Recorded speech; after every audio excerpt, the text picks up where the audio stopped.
Olá! No episódio de hoje, recebemos um convidado que tem uma trajetória marcante na vida pública e na vida do direito. Ele é jurista, foi presidente do Tribunal de Justiça do Estado de São Paulo, escritor, professor, membro da Academia Paulista de Letras e atualmente é secretário de Mudanças Climáticas da cidade de São Paulo. Seja muito bem-vindo ao Pontos e Vistas, doutor Renato Nalini. Obrigado, meu amigo Sergei. É uma alegria estar aqui com você.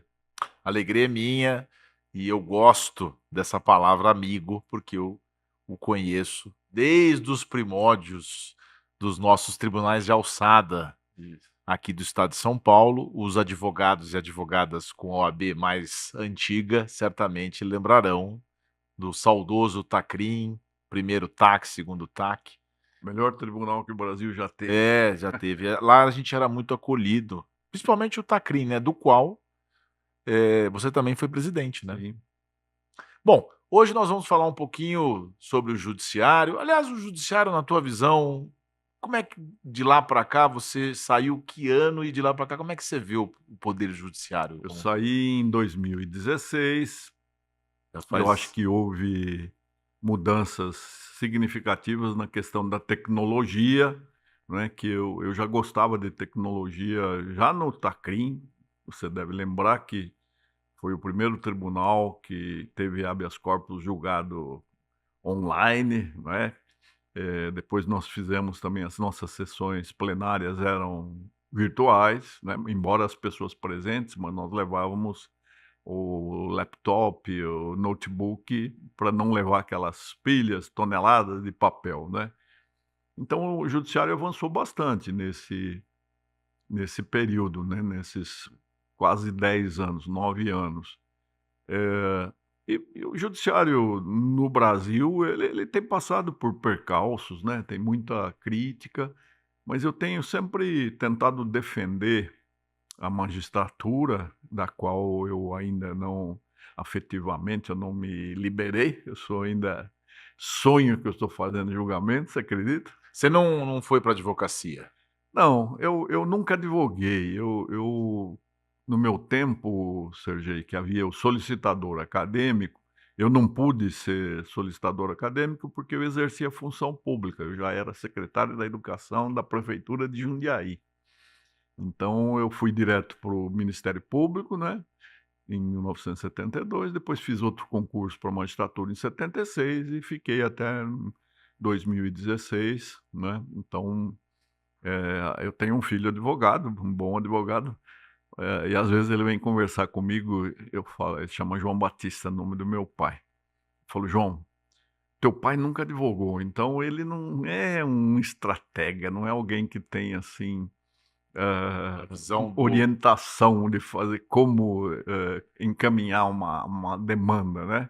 Eu sempre recebi 2 posições, quase sempre muito bem defendidas, e eu optava por um lado. Então é isso que eu sei fazer, escolher e fundamentar, né.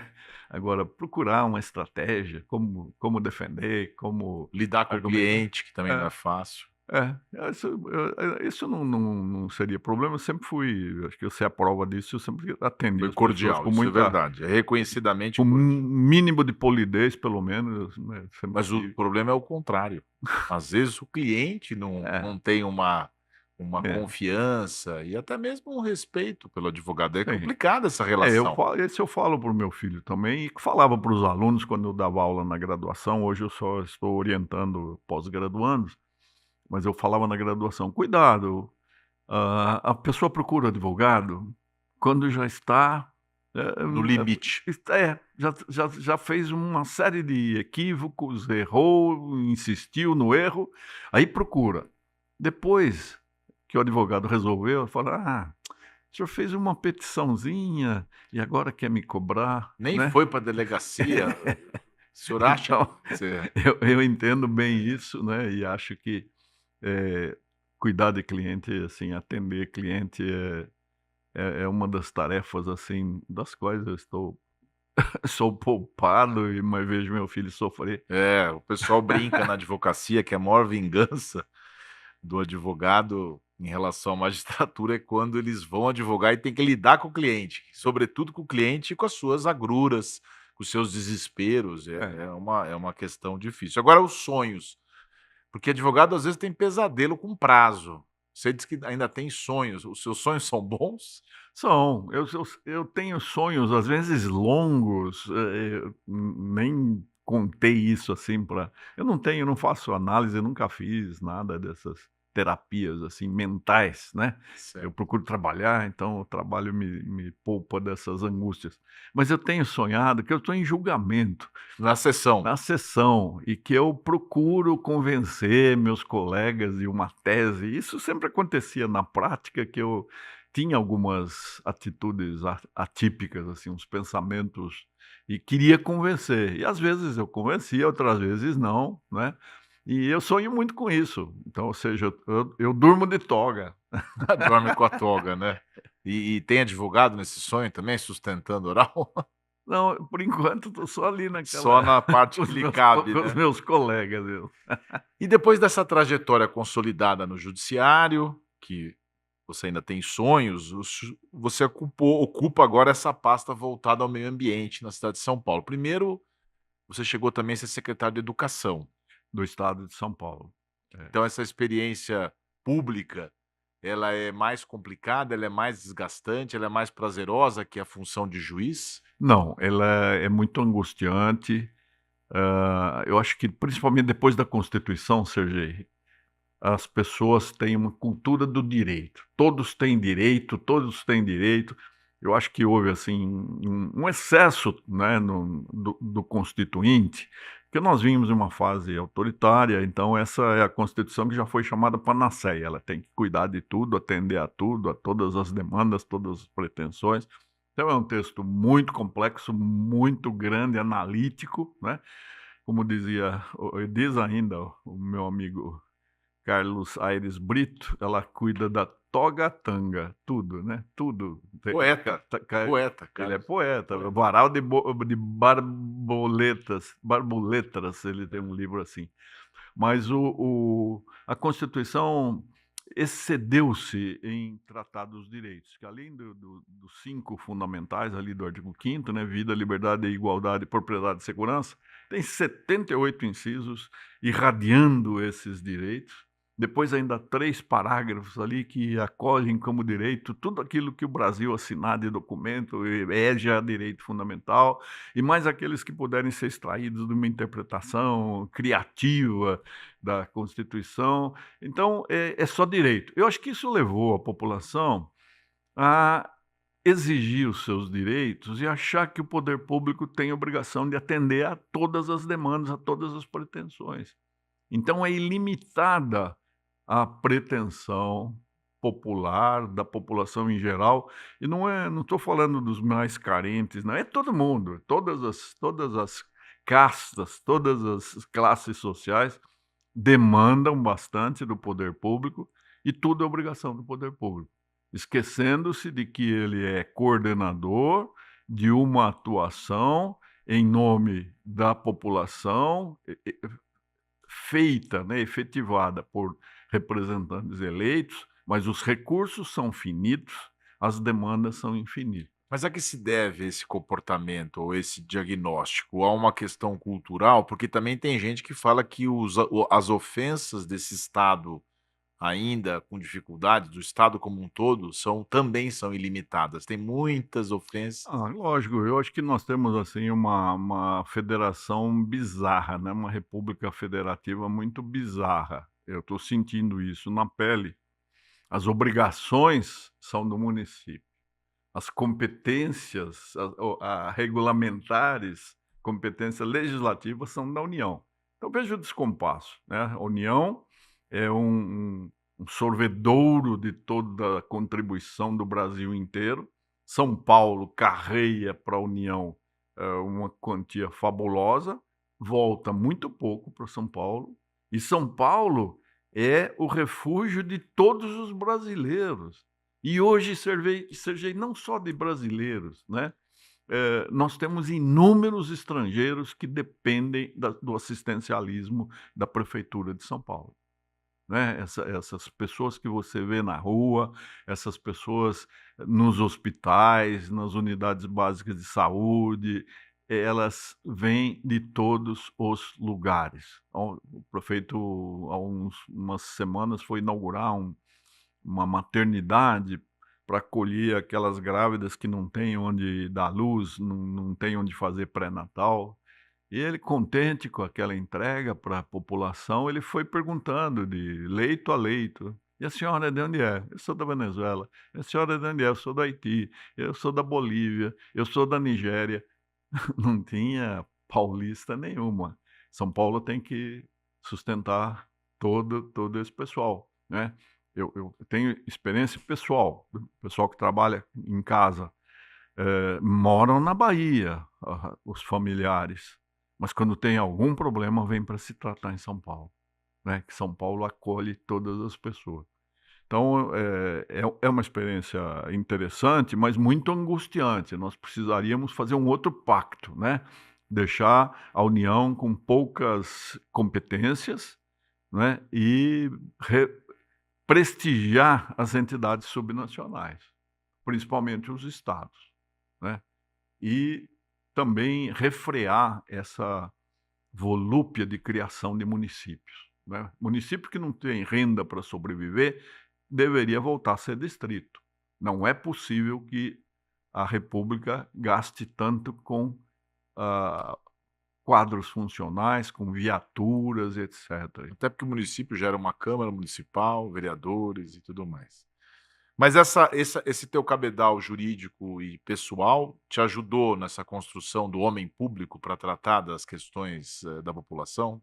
Ah, é lógico que eu tive uma experiência, Sergei, de 4 anos de promotor, 40 de magistrados, mais 5 anos de faculdade de direito, estudei, fui bom aluno.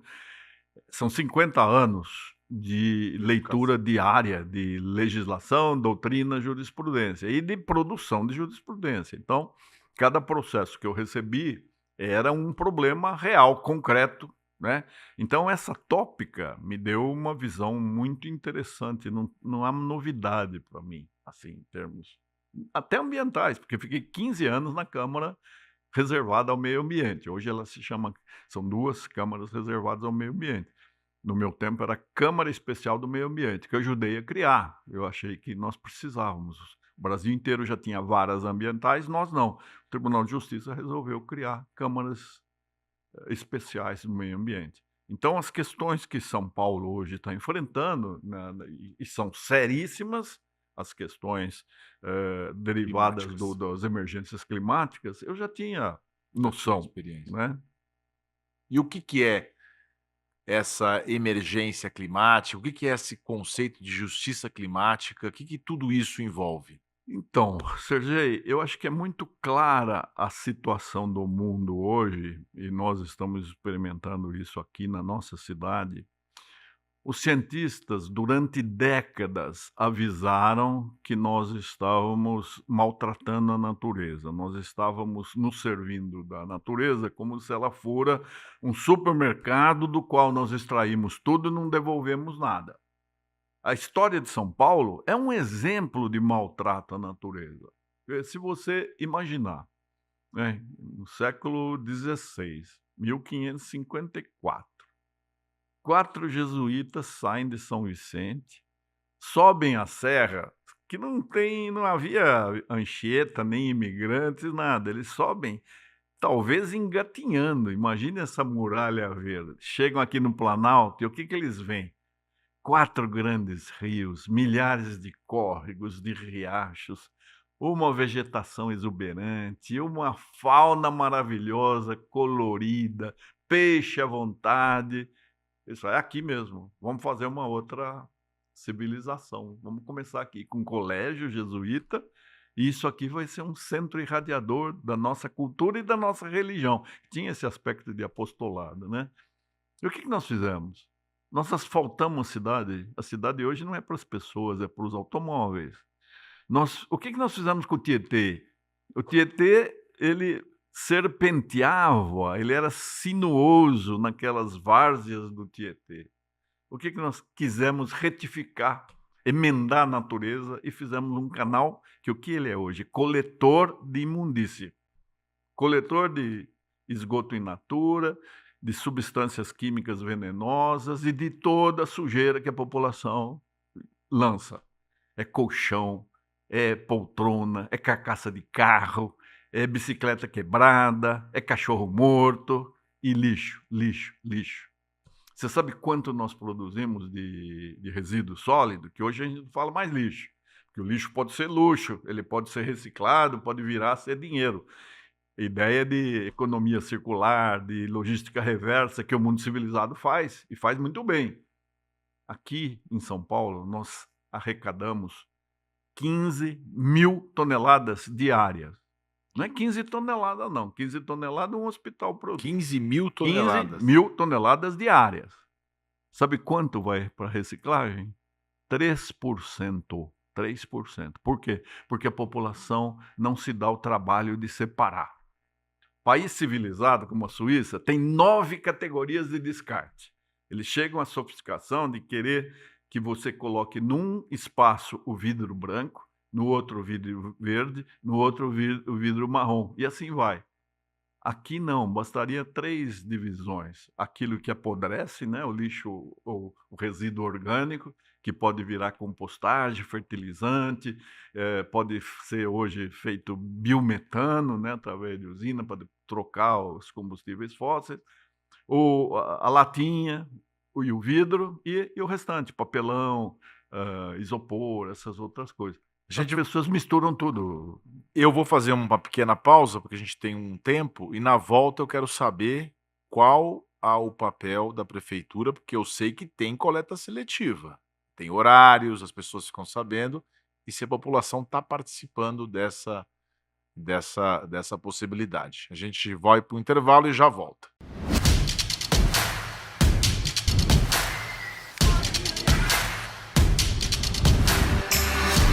Construir um novo e grande futuro.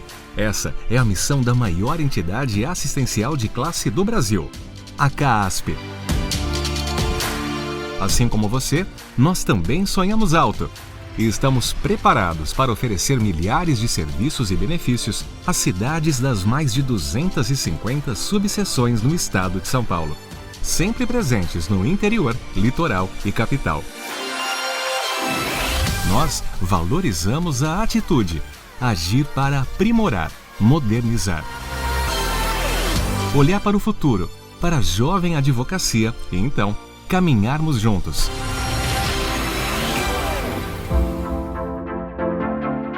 A Caixa inovou na forma como atende os advogados e advogadas. Com a CAASP Saúde, são diversas opções de planos de saúde com preços abaixo do mercado e diferenciais exclusivos. Além de laboratório de análises clínicas, também com exames a preços justos. Oferece atendimentos odontológicos com mais de 1.500 consultórios credenciados em todo o estado e também plano odontológico Uniodonto, com plano de urgência e emergência gratuitos para os advogados, com área de cobertura nacional. A CAASP conta ainda com estabelecimentos farmacêuticos e realiza campanha de saúde com benefícios exclusivos aos advogados e familiares. Além de diversas modalidades de seguro e muitos eventos e ofertas para lazer e entretenimento. Uma conquista inédita é o frete grátis definitivo em todos os produtos da livraria, somado aos diversos descontos promocionais. A CAASP ainda conta com ambientes virtuais com milhares de ofertas. E na sede, em São Paulo, estão postos de serviço e informações, além da primeira sala de aleitamento materno no Espaço Vida. A nossa CAASP agora também é itinerante e roda o estado com dezenas de serviços exclusivos para subseções, com livraria e perfumaria móvel, clube de serviços e ações na área da saúde e prática de esportes. Nós estamos esperando você para continuarmos construindo juntos essa grande história.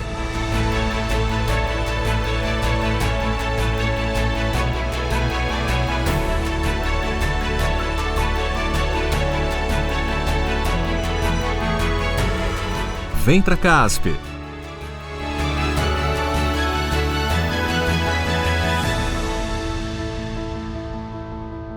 Voltamos a apresentar o podcast Pontos e Vistas com o professor, jurista, secretário, doutor José Renato Nalini.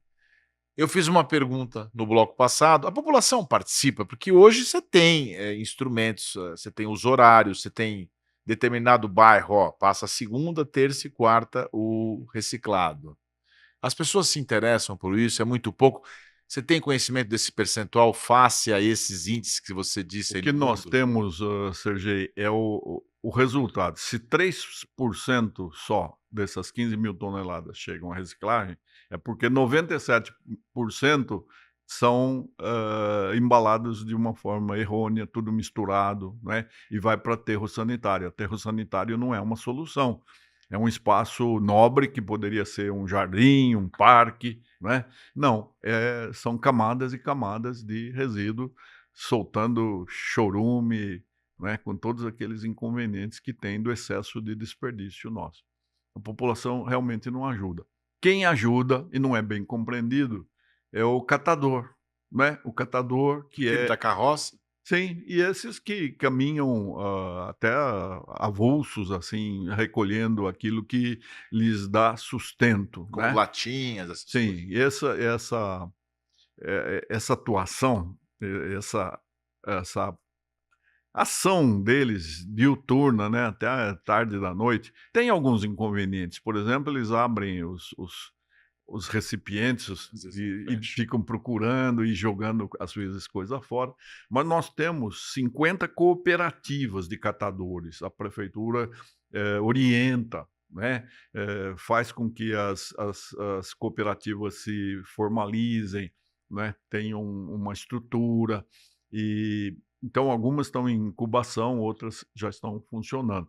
Mas elas são muito combatidas pelas 2 empresas que cuidam de coleta e varrição de rua, né. Mas todas as ruas públicas, todos os logradouros de São Paulo têm coleta seletiva. Mas esse dado alarmante estatístico não faz a gente pensar que talvez precisasse lá vem a fúria legiferante, né, que você citou, tudo é lei, tudo é responsabilidade. Mas o povo não vai se conscientizar, até Eu porque dar uma multa sim, talvez? Uma multa para quem não pessoalmente, você eu acha? acho que nós temos É de polêmico, sancionar. é polêmico, Temos que mas sancionar. como A é que você vai sanção... educar? Claro, a sanção, Sergei, você sabe melhor que eu que ela pode ser positiva e negativa. Eu acho que a gente pode até Pode estimular uma aqueles que têm bom comportamento nessa área tipo de uma resíduos isenção da sólidos. taxa. Sim, né, prêmio, etcétera, cashback, etcétera, e punir quem faz. Por exemplo, nós temos um problema gravíssimo, que é o despejo de resíduos de construção civil. O pessoal Que ainda vão faz, né? jogando Na cara nos dura, né? córregos, jogam na represa, jogam no Jardim Pantanal, que fez aquela catástrofe do Jardim Pantanal. Primeiro a gente precisa pensar, Jardim Pantanal, algum lugar que tem esse nome era para ter moradia? Não, é É. Pantanal. Mas já que ocuparam, uma coisa consolidada, mas o que agravou a situação deles foi o resíduo de construção civil, né. Mas você me perguntou uma coisa, eu sou tão empolgado que Não, pode falar, pode eu falar. fujo. Então a natureza agora é ela que está com a palavra. Os cientistas falaram durante décadas, não é, e nós não prestamos atenção. Então aquilo que aconteceria daqui a 100 anos, e a tendência seria: "Daqui a 100 anos não estou aqui, quem tiver que se vire". Não, as coisas estão acontecendo já. Eu sempre penso nisso, eu vejo aquela figura de filmes, o pessoal adora um filme de catástrofe, e sempre aparece um cientista, geralmente um pouco mais idoso, e aí ele ganha dimensão nacional, nunca ninguém ouviu falar sobre ele. Aí quando tá tudo caindo, aí eu começo a ouvi-lo. Mas aqui, ó, Será que a gente está chegando perto desse momento não, nós ou estamos, eu acho que hoje até os negacionistas, porque há muito negacionismo nessa polarização, né, que o Brasil está, então, vinculou-se a ecologia à esquerda. E não é. ou algo chato, né? Sim, o Eco ecochato, chato, né, o fundamentalista, e tal.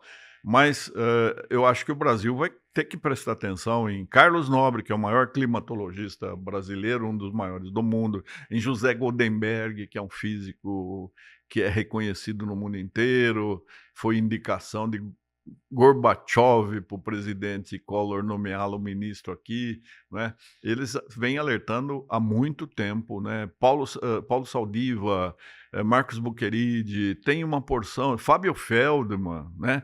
São pessoas que durante muitos anos têm alertado a população. Quando o os fenômenos extremos chegam, que nós já tivemos aqui, você veja, nós temos chuva violenta, né, cai durante algumas horas o que deveria ter caído durante 2 meses. É uma mutação, traumática do clima.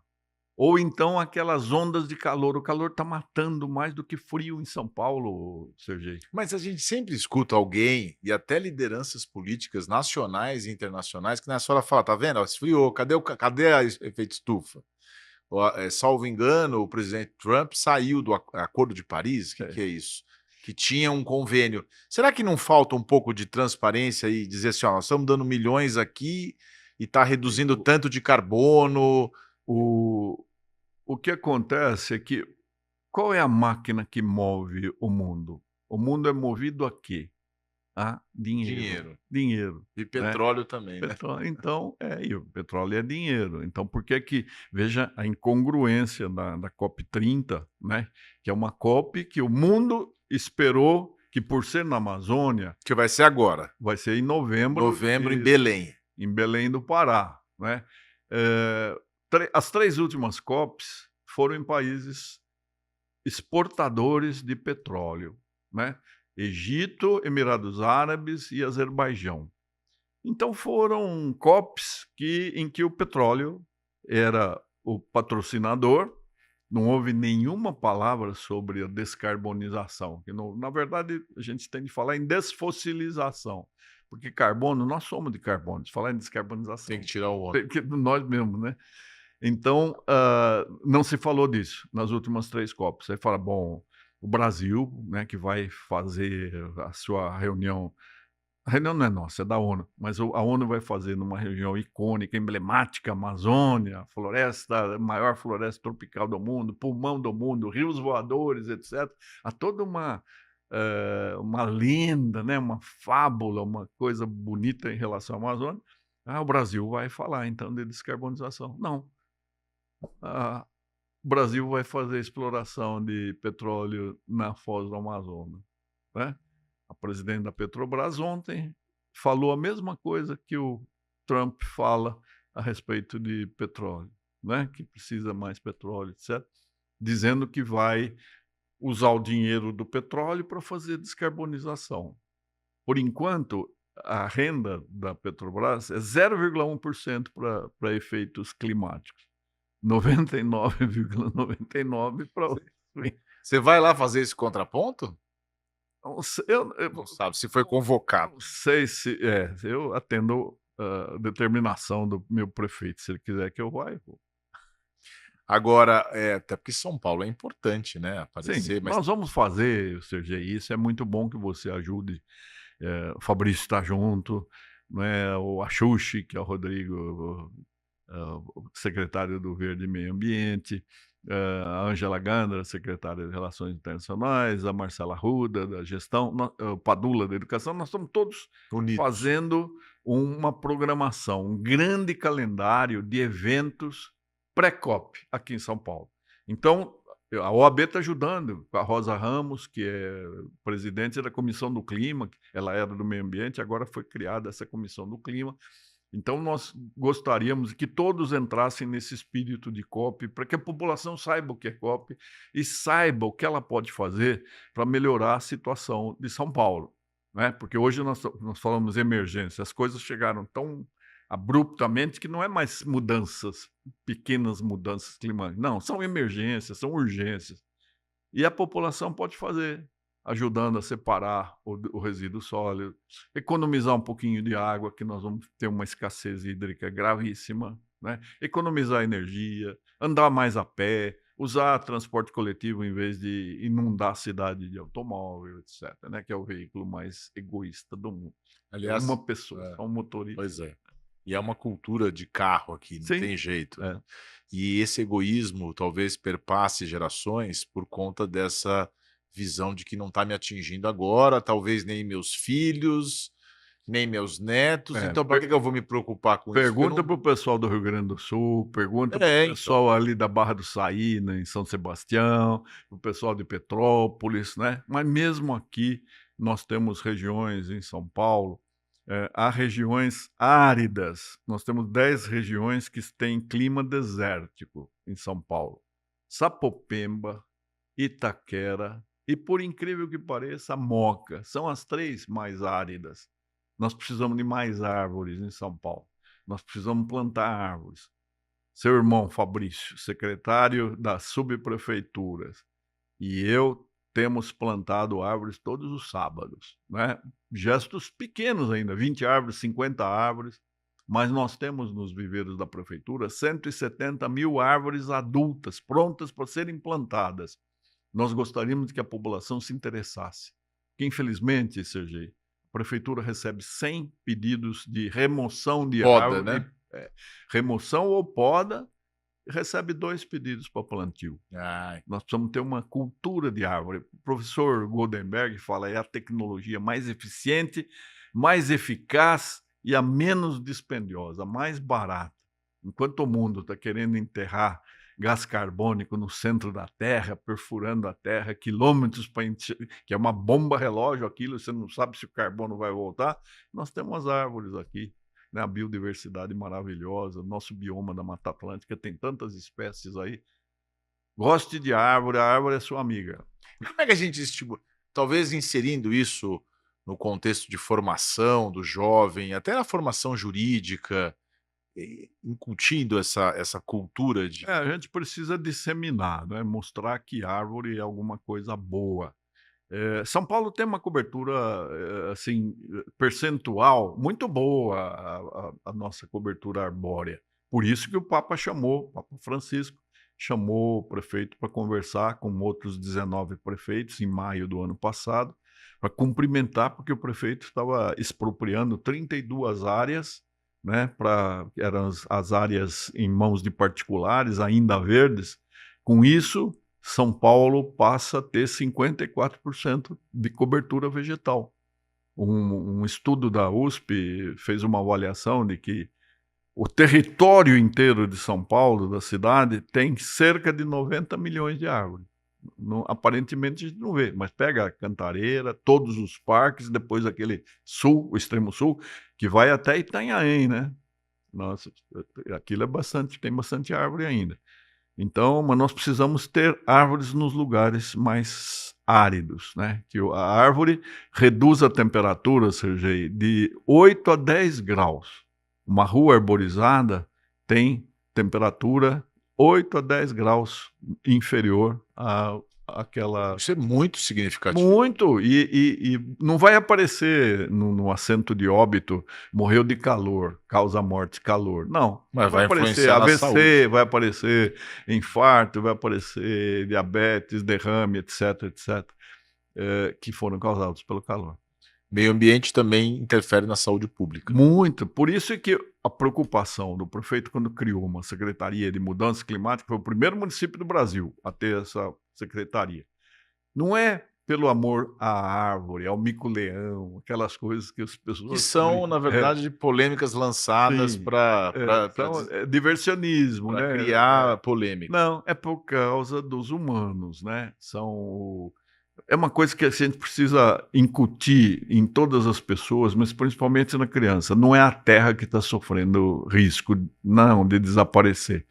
O planeta vai continuar a existir, só que ele vai prescindir da espécie humana, que está sendo uma péssima inquilina da Terra. Ele vai desnecessitar do homem. Então, nós é que estamos correndo risco. Muito bem, palavras sábias, palavras objetivas, no sentido da gente se preocupar, né, de ter o clima e ter as questões ambientais como ordem do dia. Aqui na OAB a gente está tentando, como bem disse o nosso entrevistado, mas temos que furar essa bolha ainda cultural e até da sociedade como um todo. E não vê, né, não enxerga. A gente pode ter que pagar caro essa conta. Doutor José Renato Nalini, muito obrigado pela sua participação aqui no Pontos e Vistas. Gostaria que você desse, digamos, uma mensagem final, até para os advogados que estão trabalhando nessa área climática, causas climáticas e, sobretudo, porque vai ter a COP, né? Sim, nós precisamos de todos os advogados, de todos os profissionais das áreas jurídicas, e todos os estudantes de direito. Nós temos tantas faculdades aqui, porque nós temos de ser guardiões do ambiente, não é?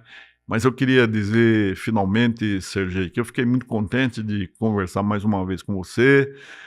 Convivo praticamente diuturnamente com o Fabrício, de quem eu gosto muito, seu irmão, e queria que você mandasse um abraço para minha querida amiga Zulaê, uma guardiã, uma gigante na defesa da justiça brasileira. Nós devemos muito a Zulaê, e é uma alegria estar aqui com o filho dela. A alegria é minha, eu sou seu fã e sou fã da sua família também.